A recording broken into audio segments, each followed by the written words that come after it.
Today, Omicron causing uncertainty for the global supply chain. Some experts warning that China may tighten lockdown policies and worsen the situation. OPEC Plus is sticking to its own plan to increase oil production, but at a much slower rate than the Biden admin wants. We have analysis on the market's reaction. And a major labor dispute. Major League Baseball owners and players failed to achieve a collective bargaining agreement. What does that mean for the upcoming season? That and much more coming up on NTD Business. Good evening. Great to have you with us. I'm Paul Graney. Vaccine maker Moderna says it could have a booster shot targeting the Omicron variant by March. The shot is likely to carry genes targeting specific mutations in the Omicron variant. Moderna says that's the quickest way to add effectiveness to the current vaccine. It's also working on a new vaccine aimed at 4 different CCP virus variants, including Omicron, but that could take several more months. The company can manufacture that vaccine while testing it, though, to have it ready to go out as soon as possible. And the U.S. has confirmed its second case of the Omicron variant. The individual lives in Minnesota, but recently traveled to New York City for a convention. Minnesota health officials say the adult man has been vaccinated. And some experts are warning that in China, the threat of zero COVID lockdown policies will lead to more interruption in supply chains. They say businesses should be ready to face supply chain challenges longer than they may have expected. NTD's Fake Quarter has the details. As the Omicron variant spreads and governments threaten and impose new restrictions, uncertainty about economic recovery is building. It's the susceptibility of the population that is greater now.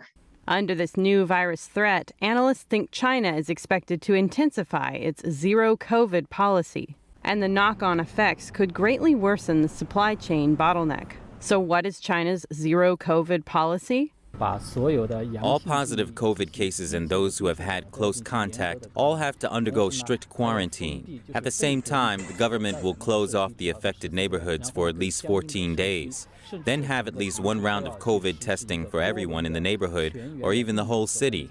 China analyst Tong Jingyuan says such measures tend to be political instead of medical. Just a few cases will lead to mass lockdowns.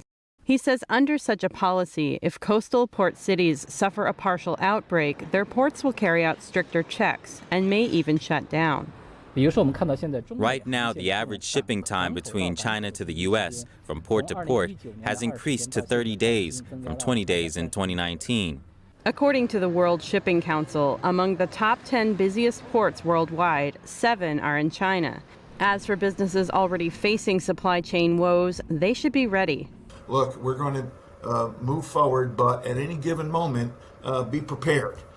Paul Harinkik, vice president at LPS Industries, says communication is very important at this stage. We're communicating with our workers, our suppliers, and our customers to make sure that they are up to speed and that we do not have currently any supply chain disruptions to our business.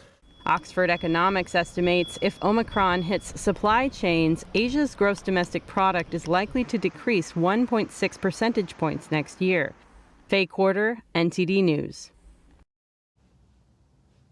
And supply chain congestion is one reason for the inflation we're seeing. The Treasury Secretary Janet Yellen today raising one possible way to tackle higher prices to lower Trump-era tariffs on imported goods from China. Although she admits it won't be a silver bullet.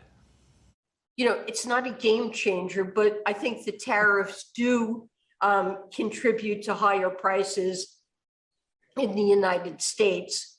And the Trump tariffs that were put in place, some of them create problems without having any real strategic justification. Yellen says the trade representative has been working with China to review the Phase 1 trade agreement, opening up a process where firms can apply to lower their tariffs. The Trump tariffs were put in place to clamp down on Beijing's unfair trade practices. The Biden administration pretty much left them in place. But now it will reopen a process for certain companies to be exempted. And despite the U.S. government's calls for OPEC Plus to increase oil production faster to help with rising prices, it's not going to do it. It's sticking to its planned increases, which are much slower than the Biden administration would like. OPEC has been adding an additional 400,000 barrels per day of output each month since August. That's to bring back production after record cuts agreed at the onset of the pandemic. Many say the reduced supply is to blame for rising oil prices this year, although prices are down more than $10 a barrel since last Thursday, when news of the Omicron variant first shook investors. So joining us is Tracy Shuchart, Global Energy and Materials Strategist with hedge fund Telemetry. Tracy, great to see you. Thanks for coming on. Thanks for having me back. Tracy, OPEC Plus isn't going to boost production any faster than it had planned. Do you feel that they predicted this type of pandemic uncertainty was going to come back? That's why they were reluctant to move too fast? Well, yeah, I mean, I think a lot of people were expecting them to actually hold off a month on the planned increases. And so that's why we saw energy prices kind of drop immediately after that announcement. However, what they did do is they left the meeting open, which is something they've never done before. So that means that until the next meeting, they can immediately change their plan if they feel that that it's warranted because of the pandemic. Basically, what they were saying is, we don't really have enough information yet, but we're going to leave this meeting open. But oil bounced, a good $3-4 right after that announcement. So I think it was a twofold thing.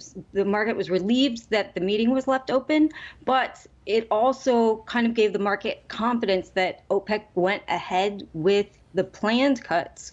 It kind of gave people, I think, a little more confidence that OPEC believes in the market, believes in the plan, and thinks things are going to be okay. So we did see quite a bit of a rebound after that initial reaction from the announcement. Probably if they're going to leave it open, there's more chance they'll cut production over the next month if there's kind of restrictions on travel or the economy slows down because of new restrictions, pandemic-related restrictions, rather than increase production like maybe the American government would like them to do, right? Right, exactly. Mm-hmm. What reaction are you seeing in the energy markets on this new variant and the threat of new restrictions?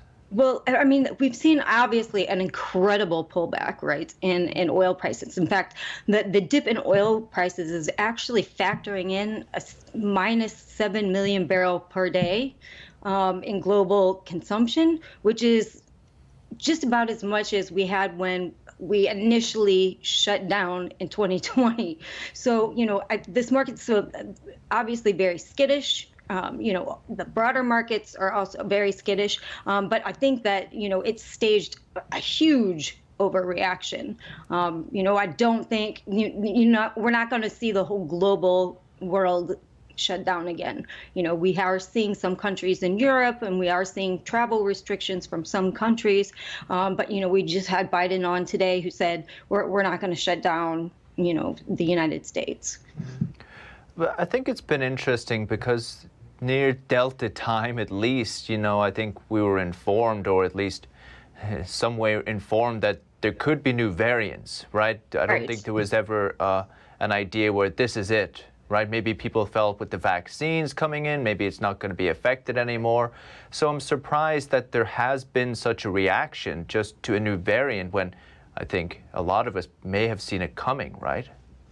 Yeah, I mean, that's, we've kind of gone through this every 6 months, right? Like last December, we had, the market sold off in a panic on a new variant. Then in July, we had sort of the same panic over another variant, and then, but, it seems like, each time it comes, the markets, even though the markets react, that it's a little bit less, except for the oil market this particular time. But, But yeah, I mean, we have been aware, we have had other variants, even though Delta has been the predominant variant, right? But we have seen other variants. They just haven't been spreading as quickly, and they haven't come into predominance. Tracy Shuchart, Hedge Fund Telemetry. Appreciate it. Thank you. Thank you. And it looks like the government may avoid a shutdown this week. Congressional leaders today reached an agreement on a spending bill that would keep the government running through mid-February. Still needs to go through the Senate, though, where some senators are threatening to slow walk it. That's to protest the Biden administration's vaccine mandates. And Kellogg said today it reached an agreement with the union. A new 5-year contract potentially brings a 2-month-long strike to an end. The deal is tentative so far, but it includes wage increases, better retirement benefits, and better terms for temporary workers. Employees at the cereal plants went on strike after the contracts expired and negotiations stalled. Union members opposed Kellogg's 2-tier employment system. They say it didn't offer temporary workers a pathway to become permanent, although they make up 30% of its workforce. Kellogg employees will vote on the deal Sunday. And there's another dispute between a corporation and a labor union, Major League Baseball and the MLB Players Association. They failed to come to a collective bargaining agreement Wednesday. So, could this season's games be at risk? NTD's Fake Quarter tells us more. Major League Baseball has been shut down. The MLB Players Association and the league's owners were unable to come to a collective bargaining agreement, freezing the $10 billion industry. This is not about anyone that operates in the industry or any team individually that operates in the industry. It's the rules. It's the rules, and it's what drives them to be the best team the next year or even then. And when we have something in our rules that creates non-competitiveness and creates something that drives down fan interest, all those things need to be addressed and addressed immediately. Players are now locked out, meaning teams can't trade and sign them. The MLB Players Association tweeted that the shutdown was the owner's choice, plain and simple, specifically calculated to pressure players into relinquishing rights and benefits. They added, "We have been here before, and players have risen to the occasion time and again, guided by a solidarity that has been forged over generations. We will do so again here." Good afternoon, everybody. Meanwhile, MLB Commissioner Rob Manfred says the union's demands would threaten the ability of most teams to be competitive and are simply not a viable option. It's not a good thing for the sport. It's not something that we undertake lightly. We understand it's bad for our business. We took it out of a desire to drive the process forward to an agreement now. The labor stoppage is the 9th in MLB history and ends 26 years of labor peace. The 2022 baseball season begins on March 31st. If no agreement is reached by then, actual games will be threatened. Faye Quarter, NTD News. And the number of workers applying for unemployment benefits in the United States rose last week. It's after hitting a 52-year low the week before.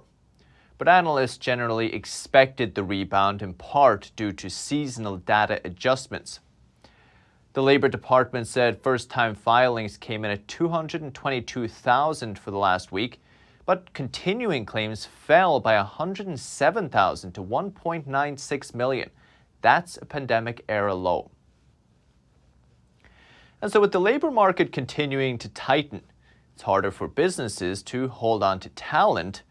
So NTD's Evelyn Lee spoke with an expert to see how to keep them.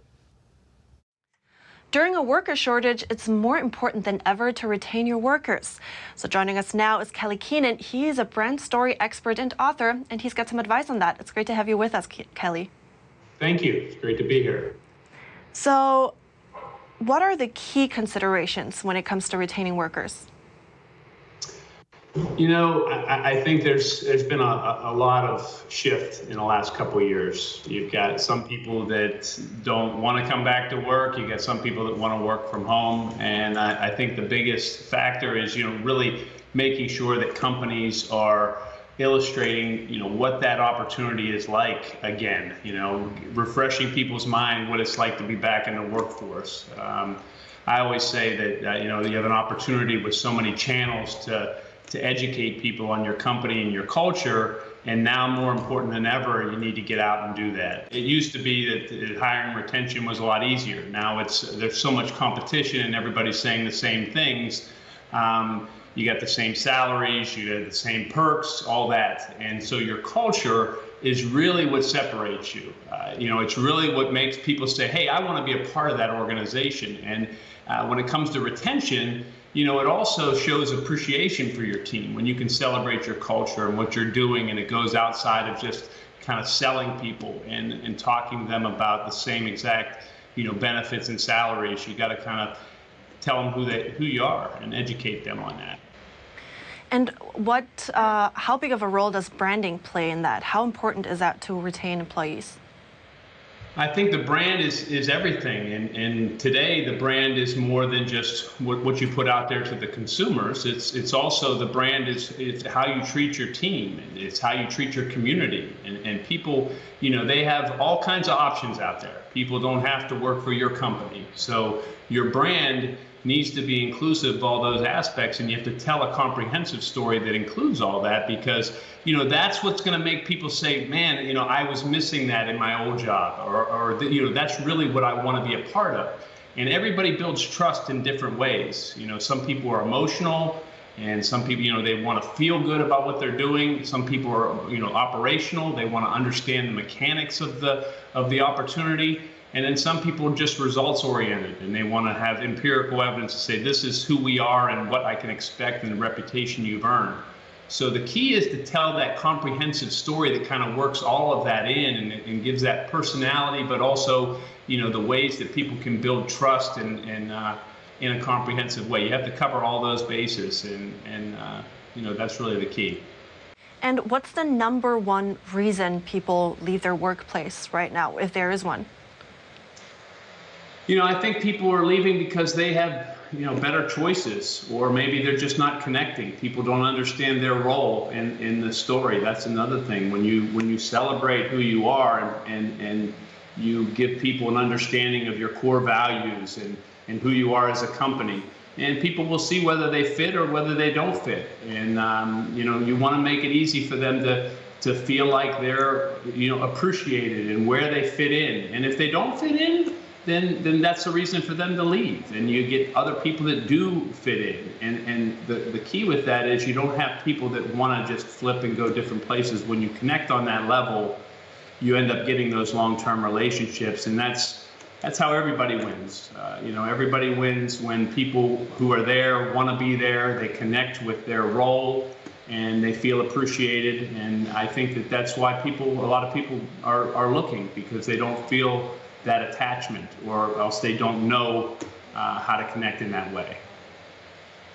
I see. Thank you so much for your insights, Kelly. No problem. Thank you so much. Paul, back to you.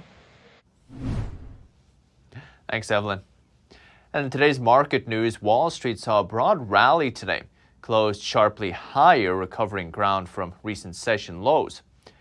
All three U.S. indexes advancing. The Dow rose 618 points, about 1 8/10%. S&P 500 gained 64 points, about 1 4/10%. And the Nasdaq gained 127 points, about 0.8% today.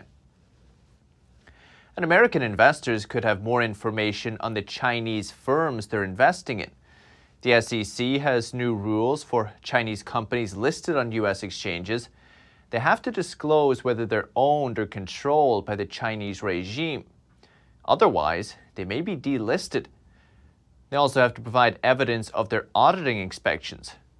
The law was initially passed in 2020 after the Luckin Coffee fraud probe, and China repeatedly refusing to let the SEC inspect its auditors.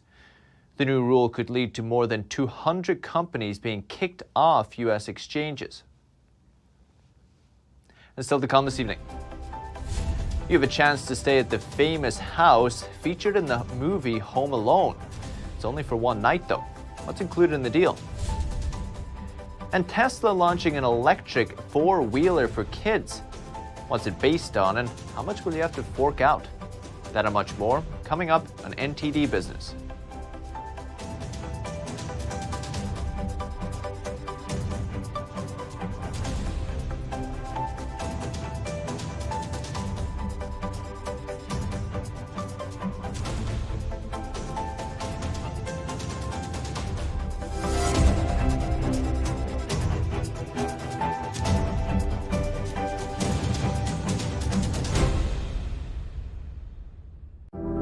Secure, the true solution for your digital privacy and security.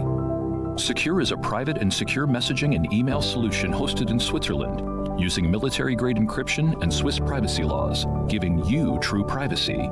Secure is 100% private and does not collect or sell any of your personal data. Secure's Helix technology connects you securely to our Swiss servers without the need of a VPN, guaranteeing privacy and security for all your communications. Secure Messenger doesn't require your phone number or any personal data that hackers target. Chat by Invites allows you to chat privately and securely with anyone outside of your secure network without the need for others to download Secure. Secure Send offers you a private and secure way to email anyone outside of Secure. You won't find this level of privacy or security on any other email or instant messaging application. Visit secure.com. Regain and protect your privacy today. What does it mean to devote your life to the truth? Does it mean investigating communist subversion here in America?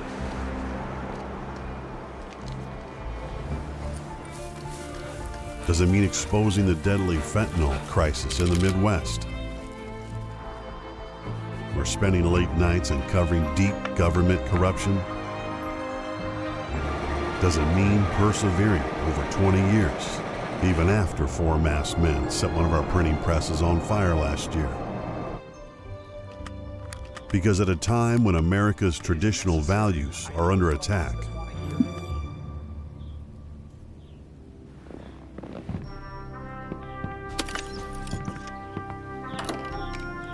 it's the responsibility of righteous journalists to uphold truth and tradition.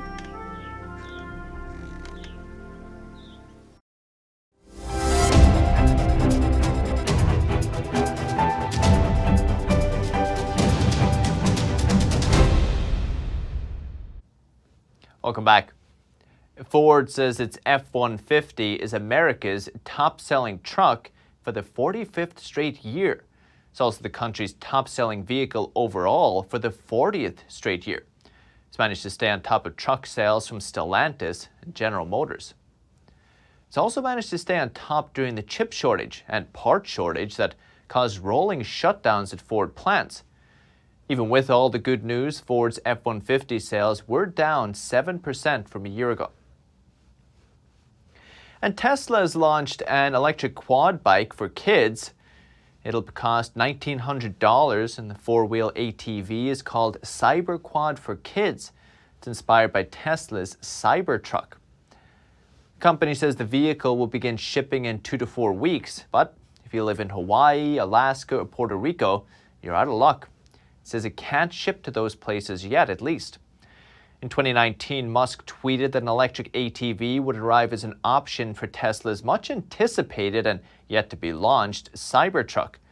Production of the truck has been facing supply chain challenges due to supply chain problems. And humans may soon be heading into space powered by green engines. A British company says it successfully tested an eco-engine that could propel a rocket into orbit. The company says it's using the cleanest propellants out there. NTD's Andrew Thomas has the details. On a mountain by the Swiss ski resort of Gstaad, a group of scientists are testing a new engine. They say it's capable of powering the upper stage of a rocket with a larger booster stage into orbit.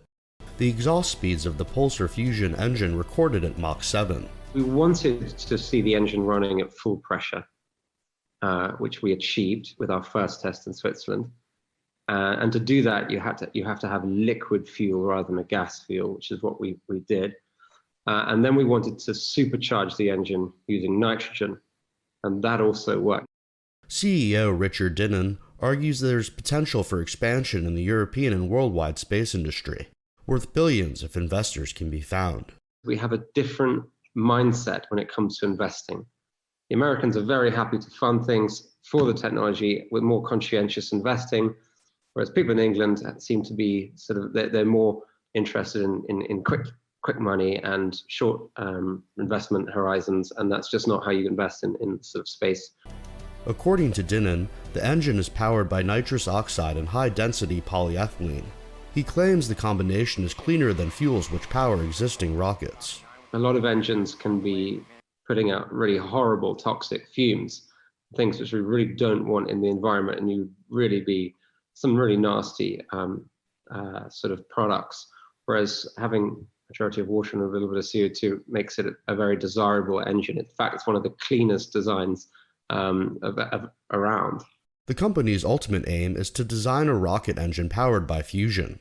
Andrew Thomas, NTD News. And being home for the holidays is great. And for 90s movies fans, being home alone for the holidays might be even better. In fact, Airbnb is banking on it, hosting a one-night-only stay in the festive, film-famous house. Here's the details. Happy holidays, you filthy animals!